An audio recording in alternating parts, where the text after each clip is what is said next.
তাহলে আপনার কি মনে হয় যে খালেদা জিয়া এখন এই মুহূর্তে জীবিত নেই? আমার বিশ্বাস উনি জীবিত নয়। এবং সরকার কেন এটি ডিক্লিয়ারেশনে দেরি করছে? ভিতরে উদ্দেশ্য যদি আপনি আপনি ব্যাখ্যা করার চেষ্টা করেছেন, যদি একবারে বলেন, এক বাক্যে। সেটা দুটি দুটি কারণে সে সরকার করছে। একটি হলো তার নিজের কতটুকু থ্রেট হইতে পারে ডিক্লেয়ার করলে পরে, এটা। আর পাশাপাশি সে একটা নাটক করার চেষ্টা করছে যে আমরা তো তারেক রহমানের সময় একদিন, 2 দিন, 3 দিন, 5 দিন অপেক্ষা করেছি মৃত্যু সংবাদ আমরা দিয়ে নেই, যাতে তারেক রহমান সাহেব আসে, যাতে তারেক রহমানের উপর একটা ব্লেম দিতে পারে। এই জন্য সরকার সেই উদ্দেশ্য এই জিনিসটা ধামাচাপা দেওয়ার চেষ্টা করছে। খুব যে হবে এটা সরকার বুঝে গেছে বলে দেখেন তার মৃত্যুর আগে, মানে শেষ পর্যায়ে এসে ওনাকে বিশেষ গুরুত্বপূর্ণ ব্যক্তি বলে ঘোষণা করেছে, জি। যাতে ওনার বলয়, ওনার চারপাশে ওনার একটা বলয়, নিরাপত্তা বলয় তৈরি করা যায়, যেখানে হাসপাতাল নিরাপদ থাকলো, সরকার নিরাপদ থাকলো। তাকে হাসপাতালে চিকিৎসা দেওয়া না কারণে, তাকে নির্যাতিত করার জন্য, তাকে কারারুদ্ধ করে রাখার জন্য তার শাস্তির অবনীত হয়েছে। ফলে এর জন্য দায়ী আওয়ামী লীগ। এই নেগেটিভটা, এই যদি আপনার বিবরণটা, যেটাকে আমরা আজকে কি বলা হয় ন্যারেটিভ, এই ন্যারেটিভটা যদি বাংলাদেশের মানুষকে সামনে তুলে ধরা যায় স্পষ্টভাবে, তাহলে রোষটা কার দিকে যাবে? আমন্ত্রণ জানাচ্ছি প্রিয় দর্শক, মানচিত্রের নিয়মিত আয়োজন কথোপকথনে। সারা দেশের মানুষ নিশ্চয়ই খালেদা জিয়ার শারীরিক অবস্থা, সর্বশেষ অবস্থা সম্পর্কে উদ্বেগ উৎকণ্ঠার মধ্যে রয়েছেন। এক্সাক্ট নিউজ পাওয়া যাচ্ছে না এমন অভিযোগ অনেকের। এবং একই সঙ্গে তিনি যে হসপিটালে চিকিৎসাধীন, তার সামনে 3 স্তরের নিরাপত্তা বেষ্টনী গড়ে তোলা হয়েছে। কেন এই ব্যবস্থায়, সবকিছু নিয়ে আমরা কথা বলবো। এই বিষয়ে আলোচনার জন্য আমাদের সঙ্গে যুক্ত রয়েছেন সাবেক সংসদ সদস্য, মুক্তিযোদ্ধা, সাবেক সেনা কর্মকর্তা, মেজর অবসরপ্রাপ্ত আখতারুজ্জামান। মোহাম্মদ আখতারুজ্জামান, আপনাকে স্বাগত জানাচ্ছি আমরা। এবং শুরুতে একটু জানতে চাচ্ছি, আপনি নিশ্চয়ই আহ বেগম খালেদা জিয়াকে কয়েক দফায় দেখতে গিয়েছেন।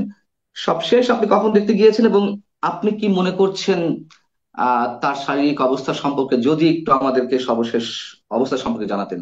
সালাম আলাইকুম পান্না ভাই। জি, ওয়ালাইকুম আসসালাম। এটা আমি অত্যন্ত ভাগ্যবান যে আপনার সঙ্গে আবার আমার সামনাসামনি কথা বলার সুযোগ আল্লাহ আমাকে দিয়েছে। এখন আপনাকে আমরা বলতে পারি একজন কারা নির্যাতিত নেতা, সাংবাদিক নেতাই বলেন আর যাই সাংবাদিক, বলেন। যারা নির্যাতিত আচ্ছা, সাংবাদিক। কারা নিয়ে সাংবাদিক শুনলাম। কনগ্রেচুলেশন, জি, থ্যাংক ইউ। কনগ্রেচুলেশন, শুভেচ্ছা আপনাকে। যাই হোক, আমি আপনার মাধ্যমে প্রথমে আপনার দর্শকদের মাধ্যমে আমি দেশবাসীর কাছে বিনীতভাবে দেশমাতা খালেদা জিয়া একজন ক্ষুদ্র কর্মী হিসাবে, একটা অনুগত কর্মী হিসাবে, ভক্ত কর্মী হিসাবে ওনার জন্য দোয়া কামনা করব। জনগণ যেন ওনাকে দোয়া করে। কারণ দোয়ার কোন স্টেজটা হবে সেটা জানি না, তবে আমি সেটা বলবো আল্লাহ যেন ওনাকে বেহেশত নসিব করেন। এই দোয়াটা করাটাই মনে হয় আমাদের জন্য এখন এই মুহূর্তে সবচেয়ে ভালো হবে। কারণ অনেকে, আমরা বলি শ্বাসে কি, শ্বাসের কোনো বিশ্বাস নাই, আবার শ্বাস কখন থাকে কখন থাকে না এটা নির্ধারিত বলতে পারি না। আমরা যেহেতু কোনো তথ্য জানি না, আর আমি দেখে আসার পরে আমার ব্যক্তিগত অভিজ্ঞতায় বা আজকেও আমি যেটা দেখলাম কথাবার্তা যেটা বলা হচ্ছে, তাতে আমি মনে করি সবার কাছে আমি দোয়া চাই যে ওনাকে আল্লাহ যেন বেহেশত নসিব করেন। হয়তো তার ওনার মানে ওনার নিথর তার মানে দেহটা হয়তো এখনো ইয়াতে আছে। ওনার নিথর দেহটা হয়তো এখনো, হয়তো না মানে সরি, ওনার নিথর দেহটাই এখন আছে ওই এবারকে গেট হাসপাতালে। তার ভিতরে আত্মা আছে কিনা আমি জানি না, সে আত্মা চলে গেছেন কিনা আমি জানি না। আজকেও আমি একটা ব্রিফিং শুনলাম আমাদের স্বাস্থ্য ম্যাডামের, স্বাস্থ্য অফিসার, স্বাস্থ্য কি কর্মকর্তা, স্বাস্থ্য ডাক্তার, জি। যে উনিও ওষুধ নিচ্ছেন। উনি কিন্তু বললেন না যে মুখে নিচ্ছেন। ইঞ্জেকশন তো ডেড বডিতেও দেওয়া যায়, স্যালাইন ডেড হুম। বডিকেও দেওয়া যায়, নেবে। এটা ফ্লুট ফ্লুট চলবে তো, এটার সঙ্গে হার্টের তো কোনো সম্পর্ক নাই, হার্টবিটের সম্পর্ক নাই, এটা ডেড বডিতে ফ্লুট তো চলবে। ইনজেকশন ইনজেকশন যাবে? ডেড বডিতে ইনজেকশন আর্টিফিশিয়ালি, পুশ? আর্টিফিশিয়াল হলে যাবে না কেন? আর্টিফিশিয়াল হলে যাবে না কেন? আচ্ছা। আর্টিফিশিয়ালি যখন আপনি ব্রিদিং করাচ্ছেন তখন যাবে না কেন? আপনি তো ভেন্টিলেটর দিয়েছেন, তার মানে হার্ট ফেল করেছে কিন্তু আপনি তাকে চালায় রাখতেছেন। দিয়ে মুহূর্তে আপনি এটাকে বন্ধ করে দিবেন পাম্পিং, সেই মুহূর্তে সেটা শেষ হয়ে যাবে। এটা অপেক্ষা। অতীতে আমাদের এরকম অভিজ্ঞতা আছে, যখন কোনো রাজনীতিবিদদের মৃত্যুটা ক্রিটিক্যাল হয়ে যায়, যেখানে জনমানুষের ক্ষোভ আসতে পারে। যেমন একটা জিনিস ক্ষোভ হইতে পারে, প্রথম কথা যেটা চাচ্ছে সরকার, এই ক্ষোভটা কোনোভাবে সরকার থেকে ডাইরেক্ট ইনডাইরেক্ট মানে করে আওয়ামী লীগের দিকে নেওয়া যাওয়া কিনা, বলা যায় কিনা যে আওয়ামী লীগের কারণে, আওয়ামী লীগের এই 15 বছরের অত্যাচার অনাচারের কারণে মরছে। কাজে এই ক্ষোভটা যেন সরকারের প্রতি না এসে বর্তমান কোন রাজশক্তির বিরুদ্ধে না এসে ক্ষোভটা যেন ওই আওয়ামী লীগের বিরুদ্ধে যায়, তাহলে অনেকের পারপাস সার্ভ হয়। যেমন পাকিস্তানে দেখেছেন, আহ, পাকিস্তানের আহ, আর্মিরা ক্ষমতা কুক্ষিগত করেছে, তখনই যখন ইমরান খানের মৃত্যু সংবাদগুলো দ্রুত আসা শুরু হয়েছে, সে আছে কি নাই। তো এই ধরনের অবস্থায় পরিপ্রেক্ষিতে আমাদের ক্ষুদ্র অভিজ্ঞতা বলে সরকার এখানে তার মানুষের যে ক্ষোভ কার বিরুদ্ধে হতে পারে সেটা অন্যদিকে স্থানান্তর করার চেষ্টা করছে। ক্ষোভ যে হবে এটা সরকার বুঝে গেছে বলে দেখেন তার মৃত্যুর আগে, মানে শেষ পর্যায়ে এসে ওনাকে বিশেষ গুরুত্বপূর্ণ ব্যক্তি বলে ঘোষণা করেছে, জি। যাতে ওনার বলয়, ওনার চারপাশে ওনার একটা বলয়, নিরাপত্তা বলয় তৈরি করা যায়, যেখানে হাসপাতাল নিরাপদ থাকলো, সরকার নিরাপদ থাকলো। এখানে আপনি একটা জিনিস জানেন, আমার ওই পররাষ্ট্র উপদেষ্টা খুব ভালো করে জানে যে তারেক রহমান সাহেব লন্ডনে রাজনৈতিক আশ্রয় আছে, এবং রাজনৈতিক আশ্রয়ের অন্যতম কারণ হলো যে বাংলাদেশে তার জীবন নিরাপদ নয়। কারণ তো একটাই, আর তো কোনো কারণ না। মিস্টার আখতারুজ্জামান, আমি আমি এই বিষয়টাতে আসবো। তার আগে যে প্রশ্নগুলো ছিল সেই প্রশ্নগুলোর উত্তর আপনি এরই মধ্যে খুব সংক্ষেপে দিয়ে দিয়েছেন আমার যেটি মনে হয়। তারপরে দর্শকের সুবিধার্থে আপনি যা বলার চেষ্টা করছেন আরেকটু সহজভাবে আমি একটু জানতে চাই এবং দর্শকদের উদ্দেশ্য জানাতে চাই।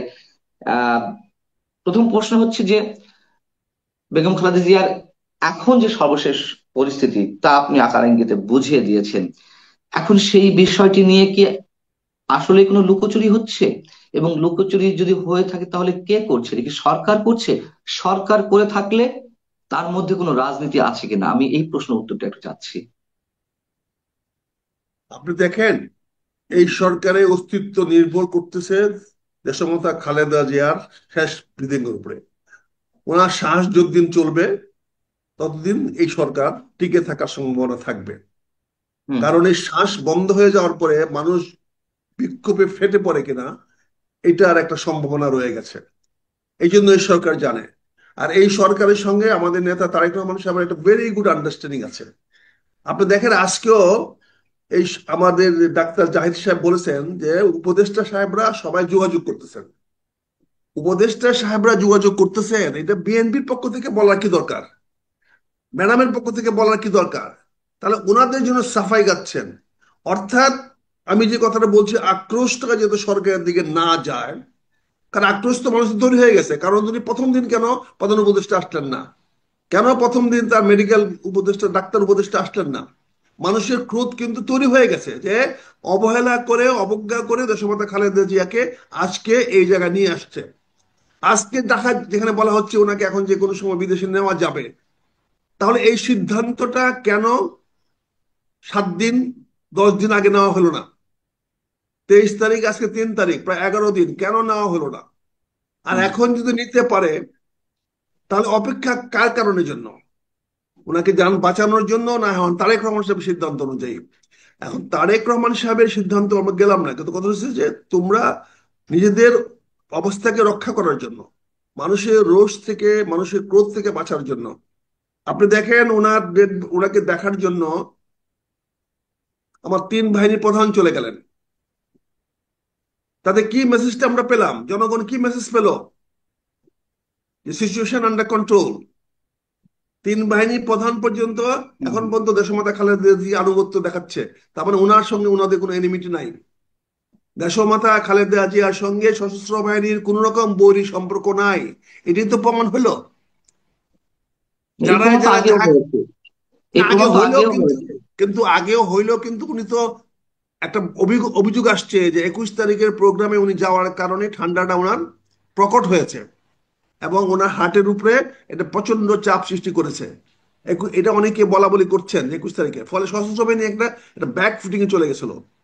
এখন যখনই ওনাকে বিশেষ বিবিআইবি ঘোষণা করা হয়েছে, বিবিআইবি ঘোষণা করার সঙ্গে সঙ্গে সশস্ত্র বাহিনী দায়িত্বশীলভাবে তাদের যাওয়া দরকার হয়ে গেছে।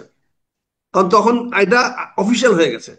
Any VVIP of the country কে যে কোনো লোক অ্যাপ্রোচ করতে পারে। এতদিন শি ওয়াজ এ ওটা বলবো না পলিটিক্যাল করলেও লিডার। তো ঘোষণা না করলেও তো তিন বাহিনী প্রধানেরা জি যেতেন। না, জি না, পান্না ভাই যেতেন না, যেতে তাই? পারতেন না। আচ্ছা আচ্ছা। এটা ঘোষণা করার আগে পর্যন্ত ছিলেন উনি বিএনপি নেতা। হ্যাঁ। বিএনপি নেতার বাড়িতে স্বাস্থ্য দেখার জন্য গেলে এটা অর্থ অন্যরকম হতো। কিন্তু আমরা তো জানি যে এর আগে সেনাপ্রধান গিয়েছেন, লাস্ট যদি গিয়েছেন লন্ডনে গেলেন দাওয়াত দিতে, করেছিলেন। গিয়েছেন বলে তো কন্ট্রোভার্সি হয়েছে, গিয়েছেন বলে তো কন্ট্রোভার্সি হয়েছে। কন্ট্রোভার্সি এজন্য হলে অতটা বেশি ব্লেম সেনাপ্রধানের গায়ে সম্ভবত পড়েনি, তাই না? না, উনি যখন ধোয়া তুলসী পাতা, আপনারা তো ওনাকে একটা ভালো মানুষ বানানোর চেষ্টা করতেছেন। উনি ভালো না, আমি মানুষ, কিন্তু উনি আমি সেটা দেশটাকে বলছি। শান্তিতে রাখতেছেন, উনি দেশ শান্তিতে রাখতেছেন, আমি ধন্যবাদ জানাই। উনি সশস্ত্র বাহিনীকে অত্যন্ত শৃঙ্খলার মধ্যে রাখছেন এবং পলিটিক্যাল গেমে উনি আসতেছেন না, উনি পলিটিক্যাল গেমের বাইরে যাচ্ছেন। কিন্তু কালকে আমি কেন বলছি যে এটা সশস্ত্র বাহিনীকে বাধ্য করেছে প্রধান উপদেষ্টা মহোদয় যে এখন আপনারা যান, আমি তো বিবিআই ঘোষণা করে দিচ্ছি, অর্থাৎ এই সরকারে উনি একজন বন্ধু মানুষ, এই সরকারের একটা অংশ করে নিলেন ওনাকে। বিবিআইপি ডিক্লারেশন মানেটা কি? হি ইজ, সে একটা গভর্নমেন্টের সরকারের বিশিষ্ট ব্যক্তি, রাষ্ট্রের বিশিষ্ট ব্যক্তি। দেখ, কাজে সেই আমি এই বিশিষ্ট জায়গাটা একটু বলতে ব্যক্তিকে বলতে দেখার চাই জন্য যে কেউ যেতে পারে। যে বলেন। আমি প্রশ্নের আরেকটু উত্তরটা নিলে তাহলে মানে অডিয়েন্সে বুঝতে সুবিধা হবে।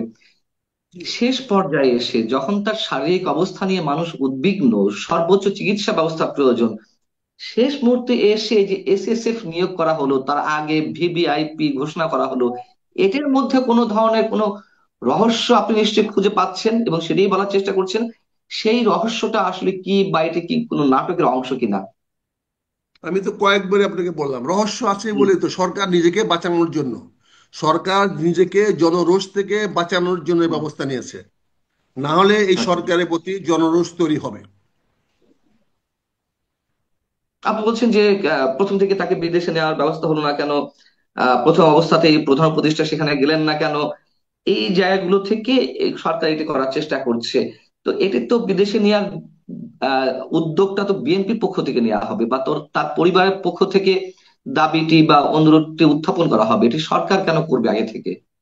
ওনারা কেন নিবে? উনি বিবিআইপি, উনি একজন বিশিষ্ট ব্যক্তি। উনাকে হাসপাতালে ভর্তি হয়েছে, সরকারি কোনো নৈতিক দায়িত্ব নাই। দেশের একটা বিএনপির কে ঘাড়ে কেন দিচ্ছেন? বিএনপি কেন বিদেশে নেওয়ার ঝুঁকি নেবে? বিএনপি কি সেরকম ফেসিলিটি আছে? BNP can facilitate that?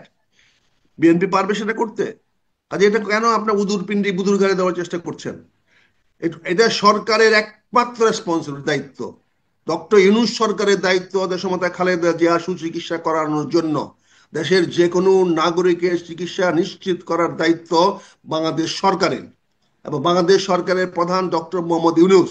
এটা ওনার ব্যক্তিগত দায়িত্ব না, উনি রাষ্ট্রীয় দায়িত্ব, উনি সরকারের দায়িত্ব। সেই দায়িত্ব পালন করতে উনি চরমভাবে ব্যর্থ হয়েছেন। ফলে ওনার উপরে জনরোষ পড়তে পারে, জনগণের আক্রোশ বাড়তে পারে। দেশমাতা খালেদা জিয়ার মৃত্যুর পরে কি হতে পারে এটা এখনো সবাই অ্যাজুম করতেছে, এখন সিদ্ধান্ত নিতে পারতেছে না। তাই দেরি হচ্ছে, তাই বিষয়টা প্রকাশ করতে দেরি হচ্ছে। এখানে সরকার নিজেকে রক্ষা করার জন্যই সেনাবাহিনীকে ডেকেছে, নৌবাহিনীকে ডেকেছে, বিমান বাহিনীকে ডেকেছে। সেখানে বিবিআইপি ডিক্লেয়ার করেছে, সেখানে 3 স্টেজের 3 লেয়ারের সিকিউরিটি অ্যারেঞ্জমেন্ট করা হয়েছে। কাজে এটা তো বোঝাই যাচ্ছে যে এটা জনরোষ থেকে রক্ষা করার জন্য সরকার তার দায়িত্ব এড়ানোর জন্য করছে। ওই প্রশ্নটিই আমার ছিল। আমি ভূমিকাতেই বলছিলাম যে তিনি যে হসপিটালে চিকিৎসাধীন বা এখনো পর্যন্ত আছেন, সেই হসপিটালের সামনে 3 স্তরে নিরাপত্তা বেষ্টনী গড়ে তোলা হয়েছে।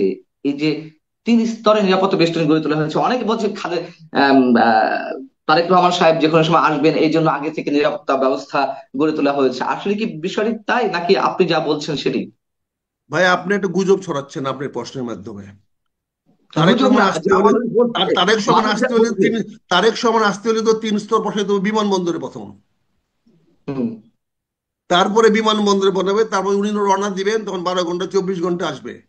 24 ঘন্টার আচ্ছা। মধ্যে 3 স্তর কেন, 7 স্তর নিরাপত্তা দেওয়া যাবে। এগুলা কিছু লোক উদ্দেশ্য প্রণোদিত ভাবে প্রপাগান্ডা করার জন্য, তার হুম হুম। বিরুদ্ধে, তারেক রহমানের বিরুদ্ধে প্রপাগান্ডা করার জন্য, এই বিষয়টা তারেক রহমানের কাঁধে চাপিয়ে দেওয়ার জন্য অত্যন্ত উদ্দেশ্য প্রণোদিতভাবে এই এইগুলা, এই গুজবগুলা বা এই ধরনের কথাগুলা বাজারে ছড়াচ্ছে। এটা নিন্দনীয়।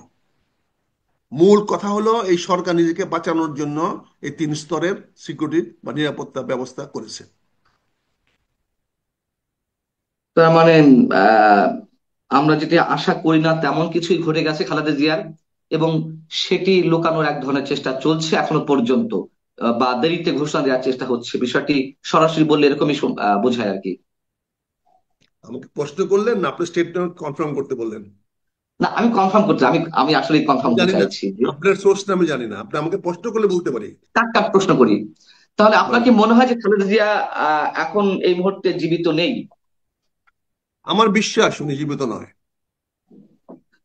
এবং সরকার কেন এটি ডিক্লিয়ারেশনে দেরি করছে, ভিতরে উদ্দেশ্য যদি আপনি আপনি ব্যাখ্যা করার চেষ্টা করেছেন, যদি একবারে বলেন, এক বাক্যে। সেটা দুটি দুটি কারণে সে সরকার করছে। একটি হলো তার নিজের কতটুকু থ্রেট হইতে পারে ডিক্লেয়ার করলে পরে, এটা।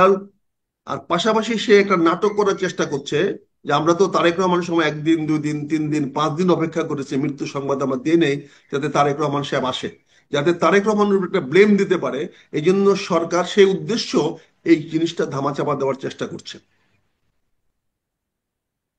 আপনি আপনার কথার মাঝখানে শুরুর দিকে একটা কথা বলছেন যে আওয়ামী লীগের উপর দোষ চাপানোর জন্য, বা মানুষের ক্ষোভ ক্রোধটা গিয়ে যাতে আওয়ামী লীগের উপর গিয়ে পড়ে, সেই সেরকম একটি চেষ্টাও সরকারের রয়েছে। এটি কেমন, একটু ব্যাখ্যা করবেন? এটি কিন্তু স্বাভাবিক, কারণ এই সরকার বলছে তারেক রহমানকে দেশে আসার কোনো রকম সরকারি বিধি বাধা নিষেধ নাই। তাহলে কবে বাধা নিষেধ ছিল? অবশ্যই আওয়ামী আচ্ছা। লীগ সরকার আমলে বাধা নিষেধ ছিল। তাহলে এই বাধা নিষেধের এই পরিবেশ সৃষ্টি করেছে কে? আওয়ামী লীগ সৃষ্টি করেছে।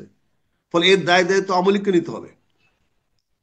আজকে দেশমাতা খালেদা জিয়াকে 15 বছর ধরে কে কষ্ট দিয়েছে, কে নির্যাতন করেছে, কে চিকিৎসা তাকে ডিনাই করেছে, এই কথাটা যদি সামনে নিয়ে আসা যায় তাহলে কি হবে?